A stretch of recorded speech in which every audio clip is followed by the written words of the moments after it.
Sorry, did I make you yawn? Well, you're not the only one. Up to 80% of people with celiac disease report ongoing fatigue even years after going gluten-free. So if you feel tired all the time, even after 8 hours of sleep, live off coffee and energy drinks, and need a sweet treat every day to beat that 3 p.m. energy slump, you're 100% not alone.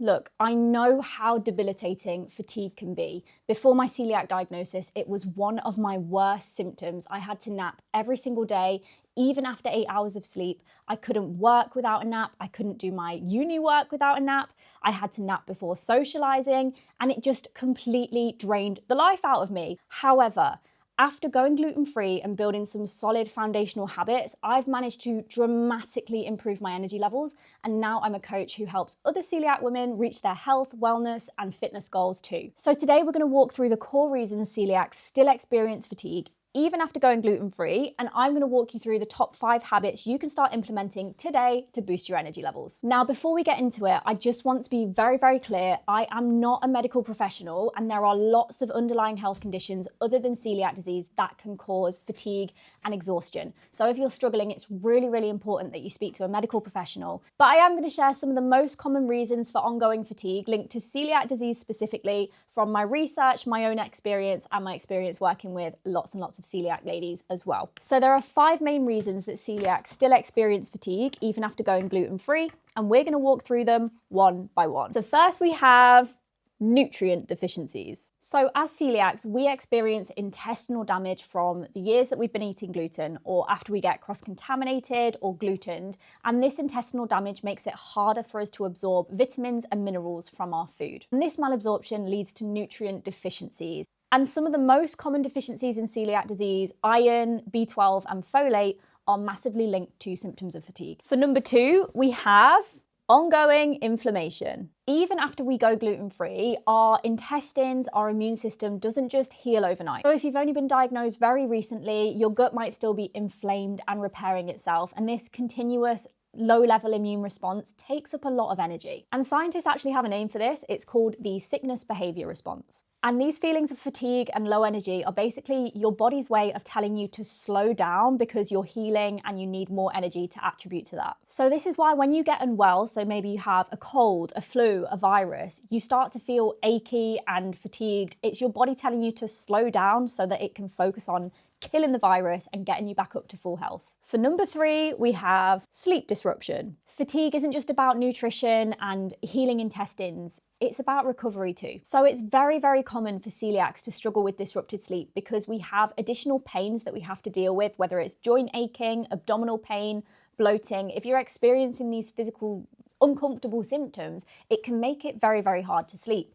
And then on top of that, you have the anxiety and stress that comes with living with a long-term health condition. You know, it can be quite anxious to get this diagnosis and to live with this label that we have, you know, a lifelong autoimmune disease. So it's completely normal for anxiety to be elevated, stress to be elevated, which then contributes to poor sleep as well. So even if you're getting, you know, 7 to 9 hours of sleep, if you're waking up throughout the night or sleeping lightly, you're not going to feel refreshed the next day because sleep quality is just as important as sleep quantity. And for number 4, we have gut healing time. I briefly mentioned this earlier, but after we go gluten-free, we don't just heal immediately. This is a big one that gets overlooked because our doctors just don't explain this to us after our diagnosis. You know, all we're told is to go gluten-free and everything will be good, everything will be fine. No one actually mentions that it takes time for the gut to heal. So celiacs can take, you know, it can take a few months for your gut to heal. And in some studies and in some individuals, it can take, you know, years for your gut microbiome to get back up to normal. Please remember that everybody's healing time and experience with celiac disease is very, very different. It depends on the extent of the damage, when we were diagnosed, whether we've had cross-contamination, how swiftly we've adjusted to gluten-free life. It can take a good while to fully see the benefits of that healing process after going gluten-free. And then finally, number 5, we have the gut-brain connection. Celiac disease doesn't just affect our gut, it can affect our whole body, including our brain as well. Remember, this is an autoimmune condition, so it goes beyond just damage to the intestines. It can affect literally everywhere. It's also important for us to recognize the mental load of living with a long-term health condition. It can lead to low mood, anxiety, as we've already discussed, and this can really, really contribute to significant levels of mental fatigue. It's not all about physical fatigue. So what can we do to start boosting our energy levels, I hear you ask? Don't worry, we're getting onto that now. I just got to grab something. I'll be right back. I'm back with these guys. Relying on caffeine is like putting a band-aid on a broken leg, okay? It's not going to heal properly, and it's probably going to get a lot worse quickly. So we've walked through some of the main root causes of fatigue, and now we're going to go through 5 habits that you can start implementing to boost your energy so you can stop relying on these guys. By the way, I have coffee and energy drinks all the time. Caffeine is not bad when we use it in moderation. It actually has loads of health benefits. However, the problem arises when we just start relying on it and we don't put any of the work in on our daily habits, nutrition and lifestyle, so that we never improve those root causes that we've talked about. So let's get into the 5 habits. So number 1, get regular blood tests and take your blooming supplements. I am begging you. Earlier, I mentioned some of the common vitamin and mineral deficiencies that celiacs can experience, and these are a huge contributing factor to symptoms of fatigue and brain fog.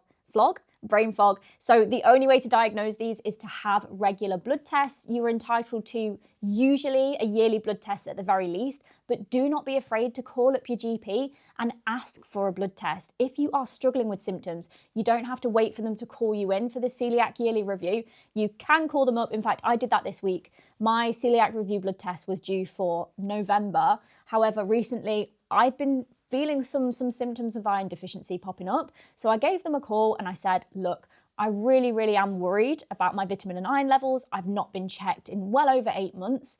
Please, can I come in for a blood test?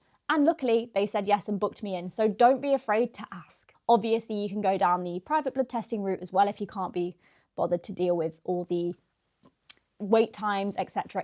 If it's in your budget, I'd definitely look into that. But then there's no point getting the blood test if we're not going to supplement our deficiencies consistently. So we've all been there. I've been there. We buy the supplements. We say, yes, we're going to start taking our vitamins every day. And then we just don't take them. However, some hacks that are going to help you remember to take them. Number 1, habit stacking. So pair taking your supplements, obviously, unless they have to be taken at a specific time of day. Pair taking your supplements with another habit you do every day. Whether this is having a glass of water in the morning, put them next to the sink. Whether this is brushing your teeth, put your toothbrush on top of the supplements so that when you get your toothbrush out in the morning, you think, oh, I'll take them now. And over time, you will pair that habit. Pill organizers are also absolutely brilliant. So if you're taking multiple different supplements, you can just organize them at the start of the week into Monday, Tuesday, Wednesday, Thursday, Friday, Saturday, Sunday. And then you don't have to open like 7 bottles a day. If you're interested in what supplements tend to be recommended for celiacs, there is a free supplementation guide in the Celiac Wellness Club, which is a free Facebook group I run for celiac women looking to work on their health and fitness. Everything's absolutely free, so you can join the group and check out the guide to supplements in there. Number 2, we have sleep routine. So as we mentioned earlier, disrupted sleep is a huge contributing factor when it comes to fatigue. Obviously, when it comes to pain management, and if it's abdominal pain, bloating that are keeping you up, it makes things a whole lot harder. However, there are things that you can control if it's things like stress, anxiety that are leading to poor sleep. So something that's really important is getting your body and your mind ready for sleep. So if you're go until 15 minutes before you need to go to bed, obviously you're going to find it really hard to fall asleep. Your mind's going to be racing. You're going to be overstimulated. So what I'd like you to try your best to do, and obviously everybody's routine's different when it comes to shift work, children. So it's about trying your best to implement some form of routine. Even if it's just half an hour before bed, you say to yourself, I'm winding down now. And if you have the capacity, I'd recommend trying to do this an hour to an hour and a half before bed as well. Things like having a hot shower, turning off screens, or if you do go on your screens, turning them into warm mode to make the light just a little bit less harsh on your eyes. Trying to aim for, watching content that's a little bit longer form. So YouTube or films that you've watched before, or reading, rather than doom scrolling on your phone and having a new sound or video flash up every 2 seconds on your screen. It's really important to put yourself in that mood to sleep. And then I would also recommend taking magnesium at nighttime as well. I see a huge difference when I take magnesium consistently in terms of how easy I find it to actually get to sleep. Then outside of your sleep routine, it's important to think about your environment as well. If you live on a really busy road, get yourself some earbuds to block out the noise. If you don't have blackout blinds, try sleeping with an eye mask on. If your room's really, really hot, try and leave the window open if you can, or have a fan because it's easier to sleep when things are cool. So we need to think about our sleep routine, but also our sleep environment as well. Number 3, we have eat for energy. So when we go gluten-free, we aren't actually told what we need to bring into our diet to feel the best. We're just told to cut out the gluten. And when we switch to gluten-free alternatives, these are often lower in protein and fiber, which means that we often start eating less protein, less fiber than we were before our diagnosis. It's also important to remember as well that it's quite stressful transitioning to a medically restrictive diet, and we can find ourselves sticking to safe meals that we know are 100% gluten-free and 100% celiac safe, like frozen pizzas with a gluten-free symbol, or chicken nuggets or chips. And we just stick to these safe meals because we don't want to feel anxious. However, in doing that, we lose out on nutrients from whole foods. So what I really, really want you to think about doing is instead of thinking about taking things out of your diet, I want you to think about bringing more whole foods into your diet. So varied fruits and vegetables for fiber, oats if you can tolerate them, gluten-free oats, chia seeds. And then a really, really big one is trying your best to bring in whole protein sources. So we want to be aiming really to eat about 1 gram of protein per pound of body weight, or if you're on a weight loss journey, per pound of your goal body weight. Protein and fiber together are what helps keep you energized, and it helps keep your blood sugar stable throughout the day. So it's really, really important that in every meal you're bringing in a protein source, whether it's chicken, fish, eggs. Protein powder is brilliant as well. Obviously make sure that it's gluten-free with no may contains, but instead of thinking about restricting and taking out all of the processed foods, think about bringing new foods into your diet. And I know what you're thinking, Ella, I'm already completely exhausted. I have no energy. I have to look after the kids. I have to go to work. How am I supposed to cook these fancy meals when I already have no energy at all? And I hear you. There are things that you can do to make things easier for yourself, because I'll be honest, it's difficult at first, but when you get into a routine with your nutrition, you will start feeling better. So it's about getting over that initial hump and removing the barriers that are gonna be between you and eating more whole foods. So I'd suggest buying things like ready cooked meat. Yes, it's more processed than cooking it yourself, but it's better than not eating any protein at all. So things like ready cooked chicken, chopped veggies. So I love frozen chopped onions, frozen chopped peppers, salad bags. And then you can use things like microwave rice, and just add some of your favorite sauces together, and it's a really well-balanced meal. Having emergency freezer meals is also brilliant as well. So if you're going to cook, batch cook, spaghetti bolognese, chili, curry, and then you can freeze portions of it as well for those nights you really, really can't face cooking. And if you have the budget for it, meal prep services. So recently I've been using a meal prep service called Thrive. This is not sponsored, but it's been a lifesaver for days where I either just don't have time or I'm really struggling to cook. Obviously, it's more of an expensive option, but if you have the budget for it and you're really, really struggling, it's worth looking into. 100%. So number 4, we have move daily. Once again, I know this sounds backwards and intimidating. When you're super, super low on energy, the last thing you want to do is be doing workouts. I understand. However, again, to get the benefits of exercise, you have to get into a routine of doing it consistently for exercise to have that energizing impact on you. And believe me, it does. Strength training, going to the gym, lifting weights is one of the best things I did for my strength and for my energy levels after my diagnosis. I cannot stress the importance of it enough. It has tons of benefits for us in terms of boosting energy, helping you reduce muscular inflammation, increasing your joint health, your bone density, and it helps with digestion and hormonal balance as well. So all round, and sleep. The list goes on. I could tell you a million trillion reasons to start strength training, but you need to meet your body where it's at. So I have clients who come to me who are super, super, super fatigued, and they say, Ella, I'm really, really nervous. And we start with 1 workout a week. We start with 2 15-minute workouts a week. We start with body weight only, walking only. We do not have to jump in. You do not have to jump in the deep end immediately. In fact, this is the worst thing you could possibly do.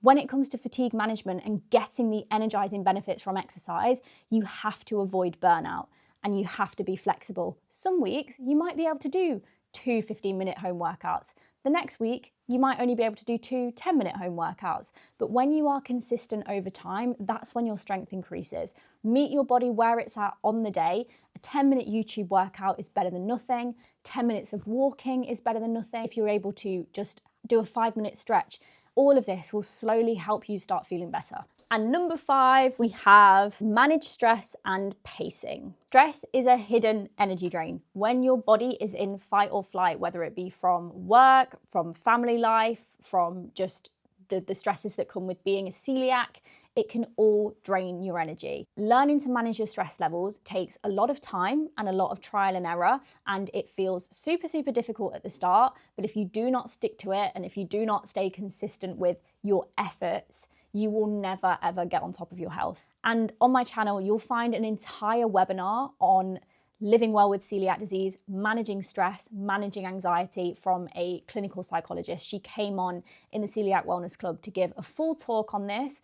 So make sure to watch that video if you are struggling with stress. There are some absolutely brilliant coping strategies in that webinar that will help you to start ensuring that you are feeling your best on a day-to-day basis and that you are coping in the best way possible so that stress is not going to drain as much energy as it is right now. Something that really, really helps me, and this is a recommendation I give to my clients as well when they're struggling with fatigue, is don't be afraid to say no to social plans if it's going to benefit you. So for example, if you are having a week where fatigue's really, really heavy, if you can have that weekend to yourself, that's going to be optimal. You know, if it comes to the weekend and you're going out for coffee, then you're going out for dinner, then you're going to the cinema, then the next day you're meeting up with your family, all of this on a really heavy week can end up burning you out. So don't be afraid to say no. Obviously, complete social withdrawal is never good, but it's about finding that balance. Say yes to some plans, no to others, and we just need to work on avoiding that burnout, because when our social battery is drained, that can, of course, lead to fatigue as well. This is actually an example of something called pacing too. So making sure that we are thinking about our future selves when it comes to fatigue. So if you are having a better week in terms of energy, let's not pack everything we possibly can do into this one week. Let's not do everything socially we've been meaning to do, because even though we're feeling a little bit better, we can still burn ourselves out by packing in everything into that week. So pace yourself, be realistic with what you can manage. Like a really good example here is with workouts. We're having a good week, so we go to 3 workout classes, go to the gym twice, go on a really long walk, go for a run. This is not the way to build a sustainable approach. Pace yourself. Don't necessarily add loads of volume socially or workout wise on a good week, and make sure that you're thinking about your future self and avoiding that burnout. So there we go. Here are all 5 habits that you can start implementing to work on boosting your energy levels as someone with celiac disease. I truly, truly believe that fatigue is one of the most challenging symptoms of this disease. It affects us physically, mentally, socially. It's just all round debilitating at times, but fatigue does not have to define you. By working on the root causes, by putting these habits in place and staying consistent with them over time, you will start to see improvements in your energy levels and you will be able to thrive. So I don't want you to feel hopeless. There are so many things for you to try to help yourself start feeling better. However, if you are really, really struggling, please remember that there are other health conditions and underlying things that can contribute to fatigue. So get your blood test done and make sure you're speaking to your doctor about ongoing symptoms. As I've mentioned throughout this video, you can join the Coeliac Wellness Club for free, which has tons of resources about fatigue management, exercise with celiac disease, nutrition with celiac disease, habits that are going to help you feel better. So be sure to join that and make use of all the free resources. It's also just an amazing supportive community too. There are lots of lovely women who want to support you, want to help you. And make sure to subscribe to the channel for more celiac specific content. I'm going to be uploading videos every week teaching you how to live your happiest, healthiest life with celiac disease. So thank you for watching, and I'll see you in the next one.